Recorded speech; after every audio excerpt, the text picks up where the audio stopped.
देखिए अभी एसबीआई के रिजल्ट पब्लिश हुए हैं तो उसका डिस्कशन कर लेंगे, बैंक निफ्टी पे क्या इम्पैक्ट पड़ सकता है वो देख लेंगे। एंड टाटा मोटर्स के रिजल्ट्स कल आ गए थे तो उसका डिस्कशन कर लेंगे। तो दोनों रिजल्ट्स एक बार एनालिसिस रहेगा क्योंकि काफ़ी रिक्वेस्ट आके रखा था, तो मैं बोला चलो ठीक है देख लेते हैं, बनाते हैं। तो चलिए एसबीआई पे आते हैं। पहला पॉइंट एक चीज़ बता दूं, कुछ भी हो जाए रहेगी ये सरकारी कंपनी। आप देखिए इस तरह से कोई रिजल्ट पब्लिश करता है, मतलब लग रहा है एक्सेल सीट का प्रिंट आउट अटैच करके स्कैन करके दे दिया है यार। मतलब एक तो ढंग से पीडीएफ ही बनवा लेते, बट कोई बात नहीं, छोड़िए, हम लोग को क्या ही फर्क पड़ता है, रीड तो कर ही लेंगे, ठीक है। अब देखिए कंसोलिडेटेड देखना जरूरी है इसलिए क्योंकि बहुत सारे कॉम्बाइंड ऑपरेशन होते हैं, तो ओवरऑल ग्रोथ आपको समझ में आएगा। क्वार्टर ऑन क्वार्टर में अगर आप देखेंगे तो आपका टोटल इनकम का ग्रोथ अगर आप देखेंगे, स्टैंड अलोन में रफली 6,000 करोड़ का ग्रोथ हुआ है, मतलब 5% के आसपास।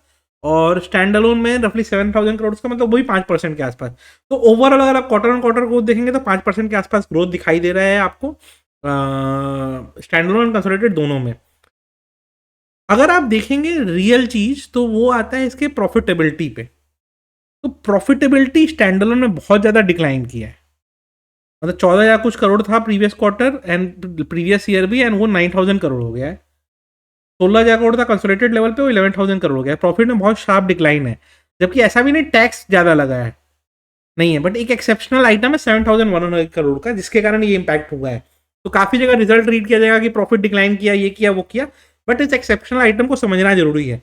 तो अभी हम चल के वो एक्सेप्शनल आइटम समझेंगे कि वो क्यों ऐसा हुआ है, तब फिर रिजल्ट के एक्चुअल जजमेंट करेंगे। नाउ सेम 5% रिजल्ट का ग्रोथ आपके इंडिया के तीनों लार्ज बैंक में समझ में आ रहा है।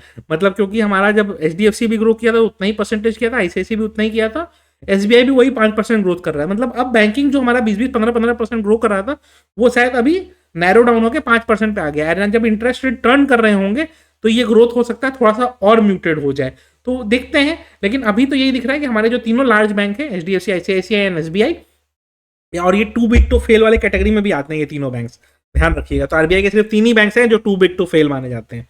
तो ये तीनों बैंक्स में आपको ग्रोथ 5% के आसपास ही दिख रही है। इसका प्रॉफिट में 7,000 करोड़ का अगर इंपैक्ट हटाएंगे तो प्रॉफिट में इसके रफली 10% ग्रोथ दिखेगा। बट वो क्या एक्सेप्शनल आइटम है देख लेते हैं। एक्सेप्शनल आइटम के कारण कुछ टैक्स भी बचा होगा, तो रफली प्रॉफिट में भी वही घूम फिर के आपको 7-8% ही इंक्रीज दिखता है, जो कि आपके H D F C and ICICI में भी था। चलिए कोई बात नहीं, वो जब ठीक है।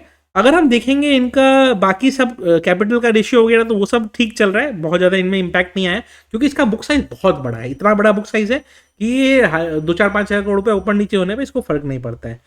ईपीएस लेवल पे शार्प डिक्लाइन इसलिए दिख रहा है क्योंकि प्रॉफिटेबिलिटी कम आई है। एक्सेप्शनल आइटम को हटा के अगर प्रॉफिटेबिलिटी देखेंगे तो प्रॉफिटेबिलिटी फिर भी ठीक ठाक है। बट अगर आप एनपीए देखेंगे तो एनपीए में कंसिस्टेंटली जो इंक्रीज बाकी बैंक्स में दिख रहा था ग्रॉस में दिख रहा है, नेट में परसेंटेज टर्म्स में नहीं दिख रहा। मतलब थोड़ा हो सकता है कि ज्यादा इस बार एनपीएस बुक हुए हैं। तो ओवरऑल रिजल्ट्स मतलब जैसे एचडीएफसी और आईसीआईसी के थे वैसे ही हैं, कोई इसमें अलग से कुछ नहीं है। सेगमेंट वाइज रेवेन्यू में कुछ भी क्लियरली वैसा दिखाई तो नहीं दे रहा है जिसमें कोई मतलब मेजर चेंज है, क्योंकि सेगमेंट वाइज रेवेन्यू सारी कंसिस्टेंट नंबर्स दिख रहे हैं।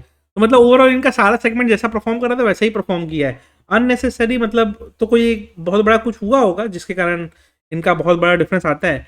जनरली लोग ना बिना उसके इम्पैक्ट के बिना नंबर्स के इम्पैक्ट के भी ना पब्लिश करते हैं कि विदाउट एक्सेप्शनल आइटम क्या प्रॉफिट होना चाहिए। तो वो इफेक्टिव टैक्स रेट लेस करके लोग कैलकुलेट करते हैं, तो एक्चुअल प्रॉफिट निकल के आता है। तो काफ़ी लोग वो चीज़ करते हैं, बट इनका क्यों कम हुआ है वो एक बार देख लेते हैं। तो ओवरऑल रिजल्ट्स आपको इसको अगर रीड करना है तो at par with H D F C, ICICI read करिए। रहा स्टॉक का परफॉर्मेंस, तो स्टॉक में ना 640 का मार्क कर रखिएगा, उसके ऊपर है या नीचे उस बेसिस डिसाइड करिएगा। प्रॉब्लम इज कि ये जो हम लोग सोच रहे हैं कि इसका रिजल्ट अच्छा होने से ये होगा, बुरा होने से ये होगा, एक्चुअली उस लाइन में मार्केट वर्क नहीं कर रहा है इस बार। नहीं तो इन्फी में रिजल्ट खराब आया तो बोला गया worst is over. H D F C का रिजल्ट 5% ग्रोथ आया तो उसका स्टॉक में क्या हुआ है उसके बाद आप देख ही रहे हैं। तो ये कुछ कुछ चीज़ें हैं जिसके कारण दिक्कत है। मैं खोजने की कोशिश कर रहा हूँ कि वो 7,100 करोड़ मिल जाए कहीं पे, कि वो क्या चीज़ है, तो वो मिल नहीं रहा है। ओके ये है, recognised following exceptional item 5,400 crore established for pension at uniform rate of 50% for all pensioner prospectively in place of existing dual rate calculation of pension. Okay. And 17,000 crore on ex gratia benefit and neutralization of DNS relief to pre-November 2000 retiree and pensioners. अच्छा, है तो ये one time item, but ये ना कोई business का right of नहीं है, बेसिकली एम्प्लॉयज़ का कोई पेमेंट का राइट ऑफ है। तो टेक्निकली ये एक्सपेंस ही बढ़ा है जो पहले के प्रॉफिट में बढ़ के आया था, जो कि अभी इनको पे आउट करना पड़ रहा है, तो ये एक दिक्कत है। ओके, मतलब ये एक्सेप्शनल आइटम को मार्केट अब, ये एक्सेप्शनल आइटम फर्स्ट टाइम मैंने भी ऐसा रीड किया है, तो देखते हैं। मतलब है तो एक्सपेंस ही ना, जो आपको मल्टी क्वार्टर्स में आपको वो करना चाहिए था, स्प्रेड आउट करना चाहिए था, जो कि एक ही क्वार्टर में चला गया। बाकी और कुछ मेजर कुछ दिख नहीं रहा है, ओवरऑल सब ठीक ठाक है। एंड इतने सारे तो इसके सीएज हैं कि हिसाब के बाहर है, साइन करते करते लोग थक गए होंगे। इसमें कुछ जान पहचान वाले भी हैं क्या? हाँ, एक तो दिखा, वी सिंह, हाँ, कैलकाटा के दो हैं, एक लाती भी हैं, चार पांच तो इसमें बड़े वाले हैं। ठीक है, चलिए अच्छा है। हाँ, अब आते हैं कि टाटा मोटर्स के रिजल्ट पे ना। टाटा मोटर्स का रिजल्ट एक सिंगल राउंड वाले बहुत अच्छा है, बट स्टॉक पहले रैली कर चुका है। अगर स्टॉक 2-3% गैप अप खुलता है तो फॉलो थ्रू आना थोड़ा मुश्किल होगा, ध्यान रखिएगा। या तो सीधा 10% गैप अप भी खुल जाए, या 2-3% अगर ऊपर खुला तो वहां पे फ्रीज हो सकता है, एंड वहां से फिर दिक्कत हो सकती है, तो ध्यान रखिएगा।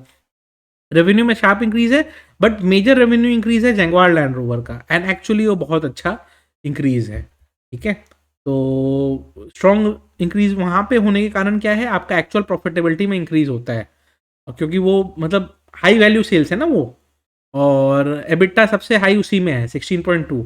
आप समझ रहे हो कि पैसेंजर व्हीकल में 6% का मार्जिन है, टाटा कमर्शियल व्हीकल्स में 11% का मार्जिन है, बट जगवार लैंड रोवर में 16% का मार्जिन है। तो आपका जो क्रीम है, जहां से रियल मलाई निकल के आती है, उसका मार्जिन इतना हाई है, एंड उसमें सेल्स ग्रोथ हुआ है, जिसके कारण यहाँ पे ओवरऑल प्रॉफिटेबिलिटी में भी आपका शार्प इंक्रीज हुआ है, एंड वही जो शार्प इंक्रीज हुआ है जिसके कारण आपको ये दिखाई देता है। तो ठीक है, अच्छा है, मेरे को तो यही लगता है कि हाँ, स्ट्रॉन्ग रिजल्ट्स है, कोई इसमें इफ एंड बट की बात नहीं है। स्टॉक रैली कर चुका है, इवेंचुअली टारगेट सब लोग इसका 1000 का लगा के रखे हैं, बट अगर ये 2-3% अब खुलता है तो एक बार के लिए पॉज ले सकता है, ध्यान रखिएगा।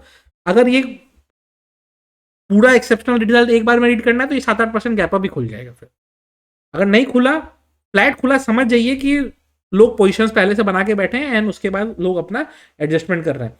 बट ये अगर आप प्रीवियस ईयर से कंपेयर कर रहे हैं तो कैच यहाँ पे है कि ये स्टैंड अलोन कंसोलिडेटेड में जाते हैं। अगर क्वार्टर ऑन क्वार्टर नंबर्स देखेंगे, लेकिन टाटा मोटर्स में आपको ईयर ऑन ईयर ही देखना चाहिए। अवेवर मैं फिर भी आपको क्वार्टर ऑन क्वार्टर का एक बार दिखा देता हूँ, तो उससे होगा क्या कि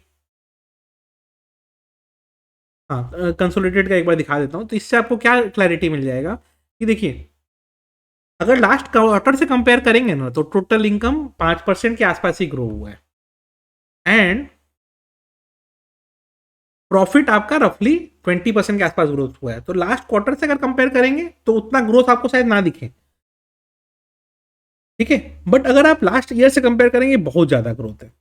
एंड प्रॉफिट ऑन टैक्स के लेवल पे देखेंगे तो उसमें भी आपके ऑलमोस्ट 50-60% ग्रोथ हुआ है। तो यही चीज है, यही आपको समझना पड़ेगा कि ओवरऑल अगर इसके रिजल्ट देखेंगे तो हर पैरामीटर में बहुत अच्छे रिजल्ट्स हैं, एंड इतने अच्छे रिजल्ट्स मतलब आए हैं, उसके पहले स्टॉक रैली कर चुका है। तो बस कॉशियस रहना है, बुलिश है व्यू, लेकिन थोड़ा कॉशियसली बुलिश रहना है, क्योंकि कब ऑपरेटर ट्रैप करें, क्योंकि अगर उनको एक्चुअली बुलिश करना होगा वो 7-8% ऊपर ही खोलेंगे। वीडियो अच्छी लगी हो तो लाइक कर दीजिएगा।